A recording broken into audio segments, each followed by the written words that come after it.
O mercado está pipocando com o resultado das empresas do último trimestre e nós vamos comentar sobre isso. Meu nome é Ricardo, faço parte da Lariate e hoje a gente vai comentar um pouquinho sobre os resultados do Bradesco e uma possível relação que ele tem com um caso bem polêmico no mercado de ações. Além disso, vamos falar sobre os resultados da JBS e, é claro, um follow-up das Americanas que não poderia faltar. Vamos ao vídeo.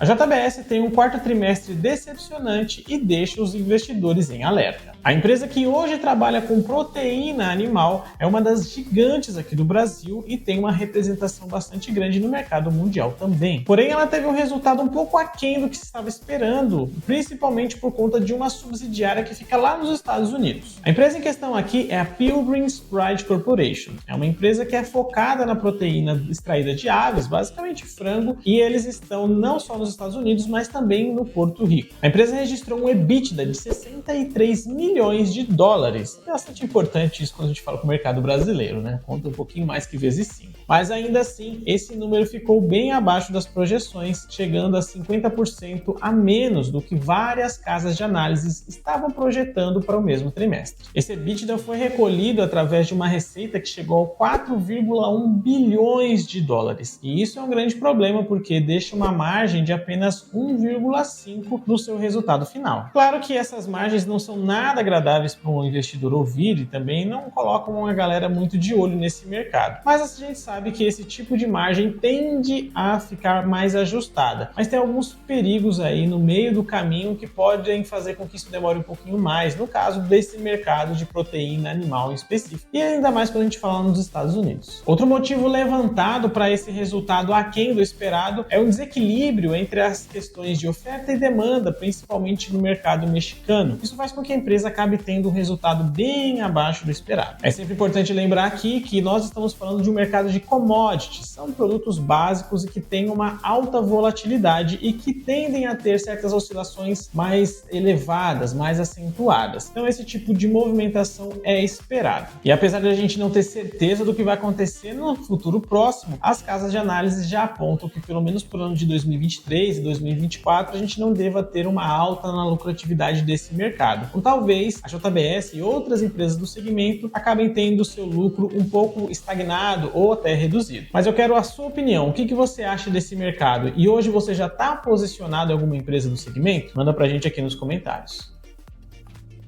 E é claro que aqui o seu comentário é bastante importante para nós, porque é aí que nós sabemos se vocês estão gostando ou não daquilo que a gente está trazendo e, claro, levantamos outros pontos relevantes para trazermos em próximos vídeos. E se você não quer perder as próximas discussões, se inscreva nesse canal, porque nós trazemos vídeos como esse todos os domingos, para discutir um pouco sobre as notícias que aconteceram na semana, para outros vídeos que nós trazemos também falando sobre as empresas da Bolsa, um pouco sobre a sua história, tem algumas lives de análise. Então, vai dar uma olhada no nosso canal que tem muita coisa interessante para você.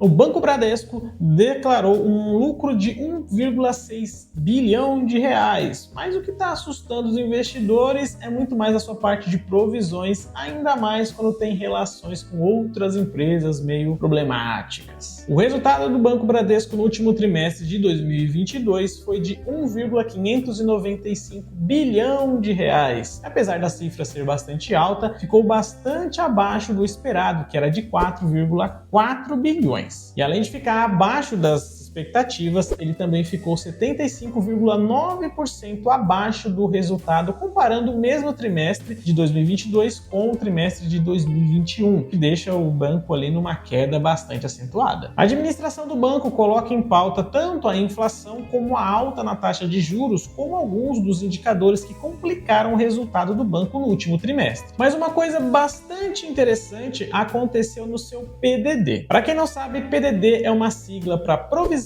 de devedores duvidosos e no bom português é uma provisão feita para o famigerado calote. As provisões para esse tipo de operação lá em 2021, no último trimestre, estavam em 4,8 bilhões de reais e saltaram para o último trimestre agora do último ano para 14,8 bilhões. A cifra, é claro que assusta bastante, aumentar em 10 bilhões essa conta não é algo que a gente quer ouvir, especialmente se você for um investidor, mas é uma questão também de a gente analisar o mercado brasileiro, porque a gente tem um alto risco em comparação a outros mercados, não tem um provisionamento alto, até que faz sentido. Mas tem uma coisa bastante interessante com relação a esse número. A provisão anterior chegava perto da casa dos 5 bilhões de reais, mas tudo isso ainda não era suficiente para um certo cliente que tinha uma conta em aberto com o banco, que era o seu grande credor, um pouco elevada. E aí eu deixo um tempinho para você tentar chutar de quem é que nós estamos falando. Exatamente, as lojas americanas têm o Banco Bradesco como um dos seus credores e hoje a conta que eles devem pagar para o banco soma os 4,9 bilhões de reais. Então a provisão anterior que já existia no banco não era nem suficiente para sanar o problema com as americanas. E para não falar que eu tô criando coisa da minha cabeça e que tudo isso é uma coincidência, dentro do próprio relatório do Banco Bradesco, eles citam os large corporates clients como alguns dos agentes necessários para fazer essa mudança. Então eles tomaram em consideração um cliente bastante específico para adotar essa estratégia. É claro que aqui o banco não vai dar nome aos bois, ele não vai colocar ninguém na fogueira, não seria polido, né, para ele fazer isso, mas se a gente liga 2 com 2, é fácil a gente fazer essa soma aí. E é claro que esse fato, apesar de ser curioso, não é isolado. Se nós olharmos o provisionamento geral do banco, nos últimos 90 dias, quando se olha para a inadimplência, nós tivemos um aumento de 0,4 pontos percentuais, chegando aí na casa dos 4,3% olhando para um todo. Mas apesar desse cenário um tanto catastrófico, se a gente olha para o banco descartando esse aumento nas provisões, nós teríamos um retorno sobre os ativos de 10,3%, que seria algo bastante interessante, que deixaria muito mais bonito o operacional do banco hoje. Mas eu quero saber a sua opinião também. Você está otimista com relação ao mercado para o próximo ano e como os bancos vão poder aumentar a sua lucratividade em cima disso? Ou você está meio por fora desse mercado e acha que vai ser um tempo meio turbulento para quem ganha dinheiro com juros no Brasil? Manda pra gente aqui nos comentários.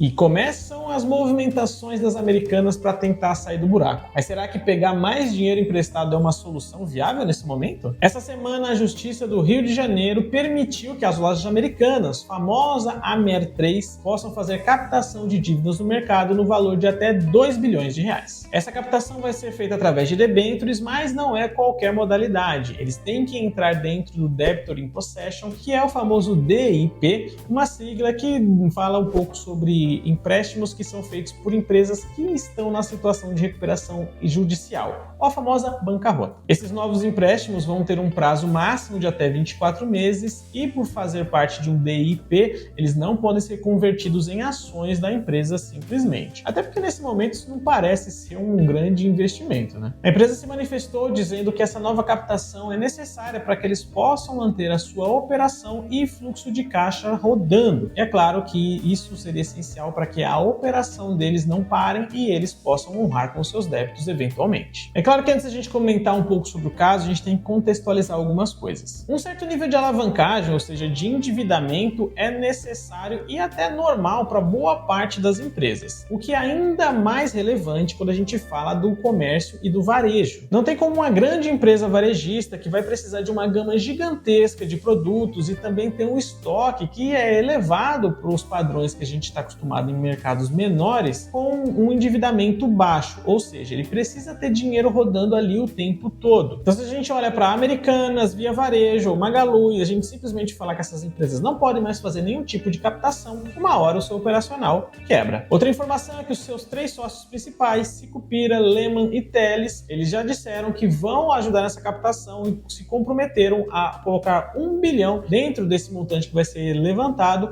na conta deles. E aqui eu acho que eles não estão fazendo nada mais do que obrigação. Na melhor das hipóteses, eles deixaram com que isso acontecesse, então é muito mais do que justo eles arcarem com as consequências e resolverem o problema. Agora, uma coisa que é bastante difícil de prever é o quanto que isso vai realmente solucionar o problema das americanas. Muito porque o problema que eles têm já hoje é operacional por conta de todo esse problema financeiro, mas não é o único. A crise de confiança também é algo que vai atrapalhar bastante as americanas nesse momento de crise. E não estou falando falando somente dos seus clientes. Imagina quantos fornecedores vão continuar com seus contratos com as americanas sabendo que eles talvez possam não receber esses valores futuramente. Além disso, eles vão precificar na hora de vender para as americanas esse risco de não receber esse dinheiro? E em caso positivo, o quanto que isso impactaria diretamente o operacional das americanas? A gente sabe que uma empresa varejista, ela vai trabalhar em cima de preço, uma vez que ela tem o mesmo produto que os seus concorrentes. Então, se eles tiverem algum revés e os seus fornecedores venderem para eles a um preço um pouco mais alto por conta de um medo ou de um risco de calote, quanto que isso realmente vai poder impactar na sua operação e lucratividade? Essas são perguntas que eu não tenho resposta, e é claro que a gente vai ficar de olho no mercado para entender como esse impacto vai realmente chegar nas americanas no final das contas, mas eu quero saber a sua opinião. O que você acha que vai acontecer com a empresa dado esse cenário atual? Manda pra gente aqui nos comentários. E se você quer proteger o seu patrimônio não só de crises financeiras, mas também de ativos que podem acabar tendo problemas, como as americanas ou muitos outros que têm queda na sua lucratividade, existem estratégias para que você possa mitigar esse tipo de risco. E nós aqui na Ariete ajudamos os nossos clientes a montarem estratégias e a diversificarem as suas aplicações para que elas possam passar por crises e até mesmo reveses no mercado financeiro sem um grande impacto na sua carteira de investimentos. E se você quer bater um papo com a gente, saber mais como é que isso funciona, entre nos links que estão aqui embaixo na nossa descrição, que vai ser um prazer falar com você, seja pelo nosso site ou pelas nossas redes sociais. E é claro que não poderia deixar de faltar a nossa pergunta de todas as semanas. Qual foi a notícia que você viu que mexeu com os mercados ou até mesmo com o mundo das finanças que não está aqui no nosso resumo? Manda pra gente para nós batermos um papo. Eu vou ficando por aqui, um abraço para vocês e até a próxima.